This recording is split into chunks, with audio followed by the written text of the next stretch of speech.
Hi everyone, you're tuning in to the Decentralized Voices podcast. My name is Daria, and I'm excited to have Kevin Jones, a developer relations engineer at The Graph, as a guest on this show. Hi, Kevin. Hey, how are you? So good to see you. Yeah, I'm excited to have you. And in this episode, we'll discuss strategies for building relationships with devs in the Ethereum ecosystem, explore the ideas of decentralization, and find success metrics for Web3 events and hackathons. So, guys, have fun and learn with us. Don't forget to like this episode and subscribe to the podcast.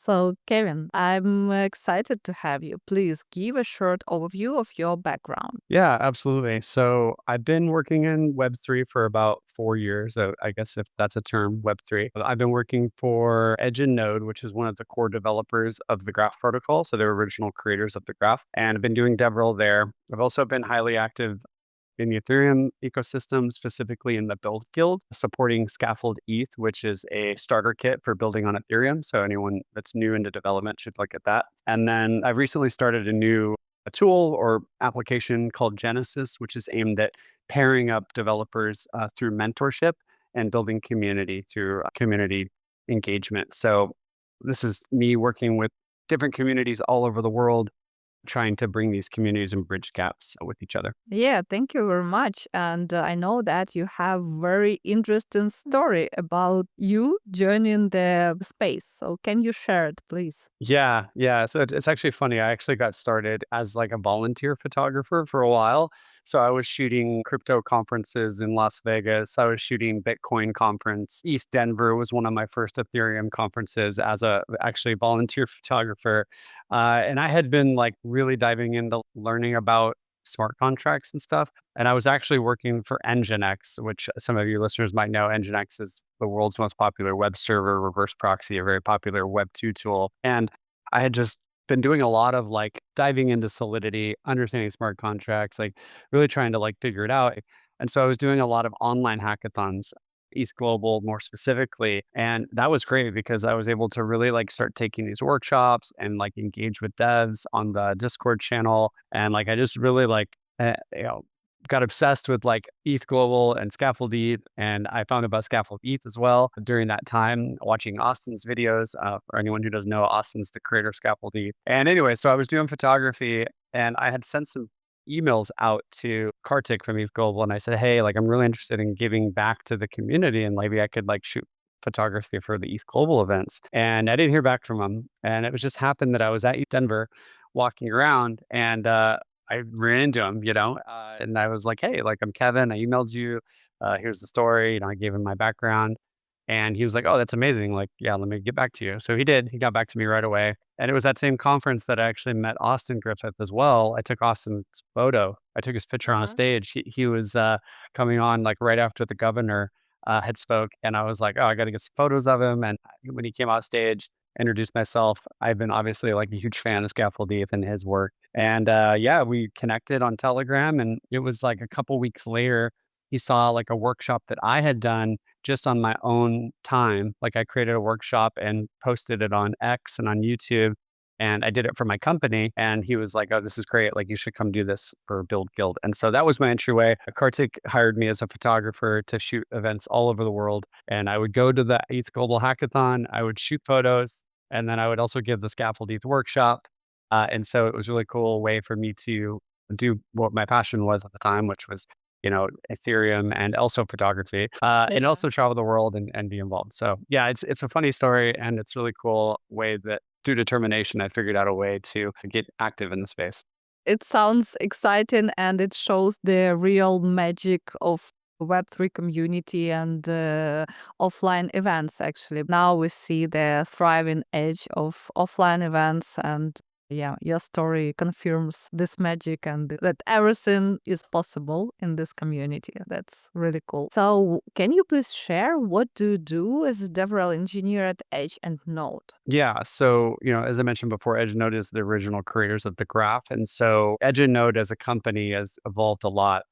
And now we're going to be doing some other products that we're building. We're reinventing the indexing stack with a new data ingestion tool that's going to be coming out actually at DevConnect. So we're hard working on that. So I'll be promoting that. We also just released Hypergraph, which is like a framework for building knowledge graph based applications, which is really cool because it's this kind of new way of providing write access to the graph. And then also, we're trying to dive a little bit into the AI space as well. So we're going to be promoting a lot around like X402 payments and agentic workflows and agentic economy stuff. And so there's a lot of exciting stuff coming. Depending on when this comes out, you might hear about that. And so really, yeah, it's a lot of like video content, it's a lot of workshops, it's a lot of traveling to hackathons and just like helping hackers and supporting the graph, obviously like highly involved in the graph ecosystem. And also along that journey, I also support Ethereum developers as well. Yeah, and thank you. Speaking of supporting Ethereum developers, I want to ask you about BuidlGuidl. So can you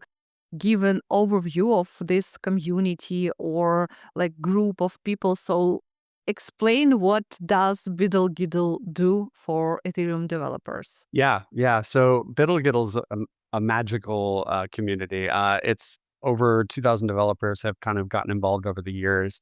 And those could be developers that are just like building on Ethereum and have came across Scaffold ETH. The core team for BuidlGuidl is probably about like 20 developers. And these are people that are working on the tools that we have as a DAO. So BuidlGuidl is a DAO in the sense that it's funded through a Wyoming issued DAO. And it's primarily funded through the Ethereum Foundation. We do have some other grants that we get through, like Optimism and some other retroactive funding stuff. But primarily, it's funded through the EF, and its main goal is to help developers onboard to Ethereum quickly and easily. And so the primary way that's made possible is with Scaffold ETH, which is basically like a starter kit. So the original version of Scaffold ETH was created by Austin Griffith. And then since then, it's evolved into Scaffold ETH 2, which is a number of other developers, Arlo, Stiv, a bunch of really awesome developers that have built this new version that is based on Next.js and has, support for Hard Hat or Foundry. And it's like a starter kit. And then we also have like a lot of tools that help you like learn. One of those things is Speedrun Ethereum. If anyone wants to like really test their true skills, like, they should go to speedrunethereum.com because there's a number of challenges you take that kind of like check the boxes on like how well you really understand like what a smart contract is good for. And they teach you more about like game theory of the smart contracts. And so things like that. And again, it's about 20 devs working on tooling and support for the ecosystem. And I primarily support from a perspective of like integration with the graph. Like I help with the subgraph extension, and I also help doing DevRel type stuff, helping people at workshops, supporting the hackathons and stuff like that. I know that you give a lot of workshops and talks, yeah, so it's really cool. And as a DevRel engineer, probably you know what kind of content developers like the most. What makes them happy in terms of education? Yeah, I think it actually depends a lot actually on the developer. There's a lot of developers that have different learning styles. For like me, it's like video content is like my most useful. Maybe it's because I grew up watching a lot of TV or I don't know what it is, but I really can like dive in and learn something if I like watch someone else do it. And so my passion is a lot of that. I try to make like videos. I also try to make workshops that are like easy to follow along, very simple, but like get the mission across. But I think the most important thing is actually making challenge based stuff. And what I mean is challenge based is like you have to solve it yourself. And so there's this certain thing in your brain where like if you actually like do the task yourself and as opposed to just following, a map to get there, it's not as impactful. Again, I kind of, not to shill it, but Speedrun Ethereum does that, right? It actually gives you these kind of challenges that are focused on solving the problem versus just like telling you the answer. There's another one that I built for the graph that's called the Graph Builder's Basecamp. So if you go to basecamp.thegraph.com, you can check that out. And that one teaches you about like building subgraphs, which are like the graph's APIs. And so same thing, that has challenge aspect. You actually have to like go through and think for yourself. And I think that content is the most valuable. And then on top of that is just like in-person events, like getting in front of a dev is 10 times more effective for me Yeah. because I can actually like answer questions. I can chat with them afterwards about something they're building, and it's a little more impactful too. So I think with all that, those are the kind of the main things I focus on. Let's talk about decentralization because it's really interesting topic to discuss. For you, what does true decentralization look like? Can you explain? Yeah, it's so funny because like the current state of, I guess, crypto is like decentralization is a meme. You probably hear that a lot. Yeah. And I think there's a lot of projects that that's definitely the case. And I think it's just because it is hard to fully like decentralize something. But I think Uh-huh. when I look at it as like decentralization is a focus versus like a feature. There's definitely these things that you can do to make your application more decentralized. And then there's things that you really like maybe still have to centralize for like certain reasons, compliance or whatever it is.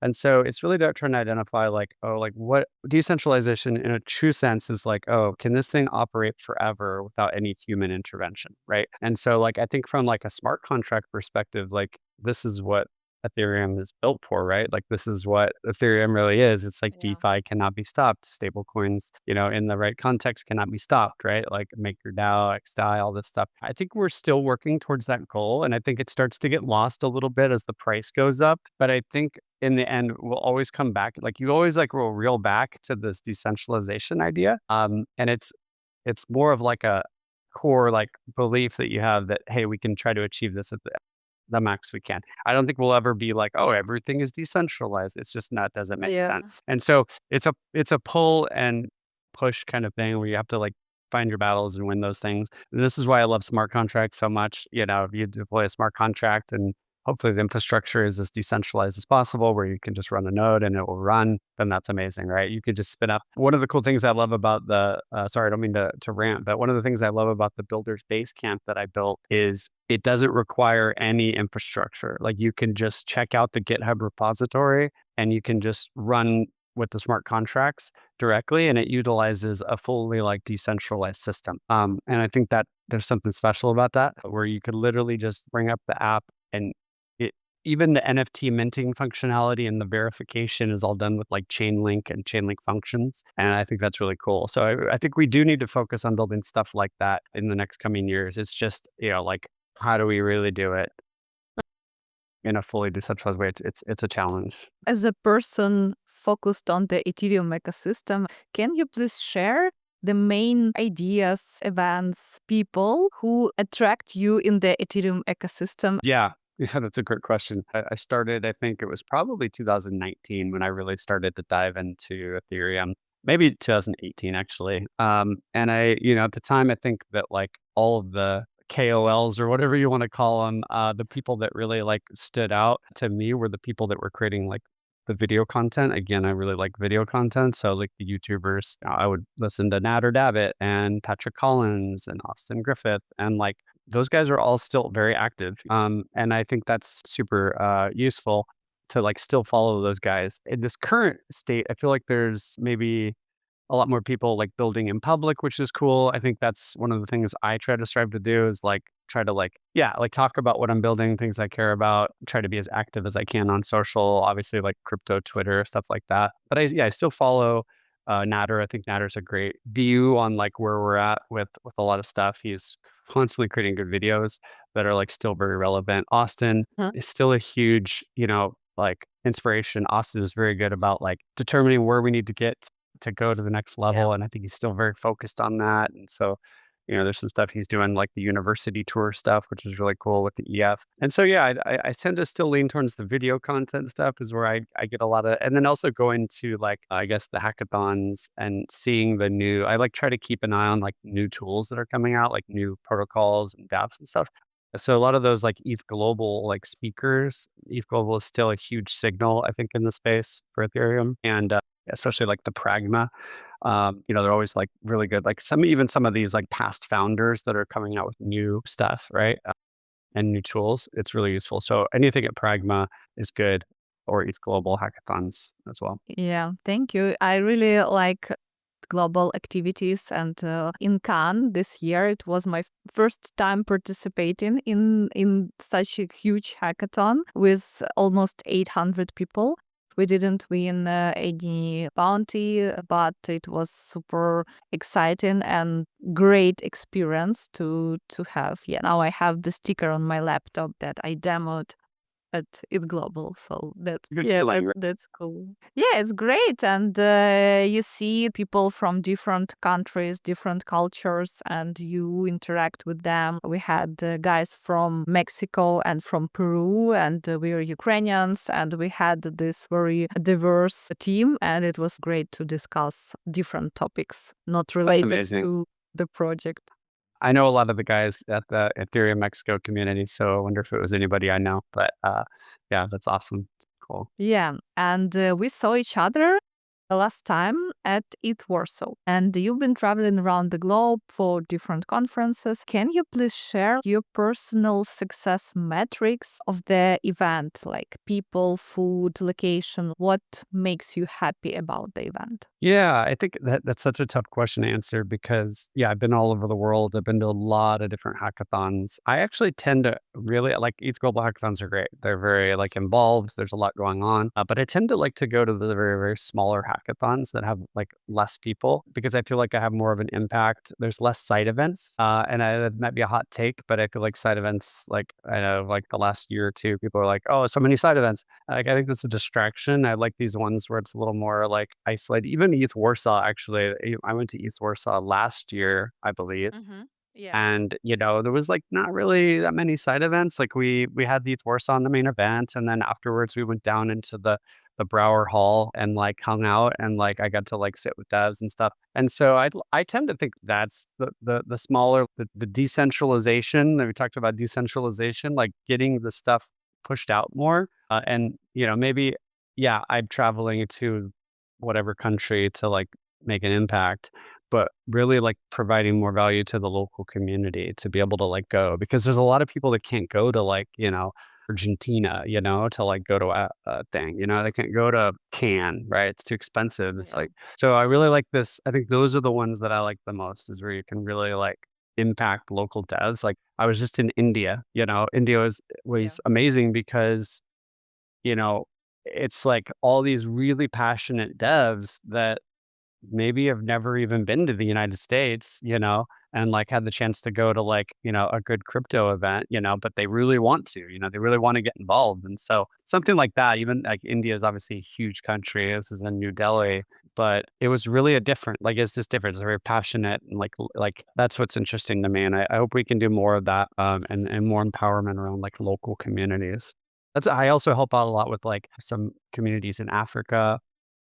It's like shout outs like Web3 Mates, Nairobi blockchain. Yeah. And those are really powerful because like I can get in front of these people that probably maybe have never even left their like hometown, and I think that's special. Yeah, and that's once again the magic of Web3 and decentralization that people who live in their local communities, they can still can build and develop and learn from global knowledge. And actually, like my next question was about the difference between like global and local developer communities. So maybe you can give like more detail on how you work with global and local communities or like more of your perspective. Yeah, again, I think that's one of the things is like maybe I'll be lucky enough to go somewhere and run into someone that is leading, a local hackathon in a place that's very remote. Another a good example was I forget the name, Eth Bishek, which is like in Kyrgyzstan. I Mhm. met his name is Kevin, actually. He goes by Kevo, and we had a chat and like I'm gonna be doing a workshop, in a couple weeks for him to like, teach some people from Kyrgyzstan about blockchain. I was going to try to go. I couldn't go because it just didn't work out time wise. But like those are the kind of things that I try to do when I'm at hackathons is like make a connection with this local. And I think that's the most powerful thing you can do is like you know, I don't want to say crypto influencer because that's not what I am, but like, like I am a developer relations Yeah. engineer, but I am really like an evangelist actually. Like my last role at NGINX, I was an evangelist. That was like the old DevRel title. And I think that actually makes more sense, like aside from the like biblical connotations or whatever, but I'm trying to evangelize tech, right? I'm trying to evangelize like And that is where I can do it, is like more local stuff. And I think you can touch more people online than you can really in like person. But I absolutely love all of the, travel hackers at East Global and like all the energy they put in. There's this guy Julio that I see like everywhere. Like he's literally like every conference he's there. Armando? Yeah, no, Julio. Oh, I know Armando Oh. too. I know who you're talking about. I like him too. There's a lot of like people that I work with that are very much like just travel hackers. And I love that about that too. But I try to influence the ones that are like more remote. I think that's where I can make the most impact. Yeah, that's great. Okay, I have last question. Which crypto innovations do you think will make a positive impact on society in a year or 5 years or maybe longer? Percent ZK stuff is gonna completely be the next unlock for like scalability, privacy, all that stuff. So yeah, I'm hoping the ZK continues to be a focus. I think a lot of developers are put off by ZK because it's kind of moon math and like very hard. But I think that it's actually a critical part of probably the next 5 years. Vitalik talks about it all the time, right? Like we need zero knowledge as a basic primitive in like pretty much everything in blockchain. So I hope that we can get there. Maybe like more like shorter term would be just in general, like privacy based stuff. We talked about Mhm. decentralization earlier as being like a priority, but I actually think like privacy stuff would also be very like a good focus for people versus decentralization, because obviously you need both. But I think we need to reel back and think more about privacy, because as more institutions are getting involved with crypto and blockchain, that comes with these other like things that we want to protect ourselves against.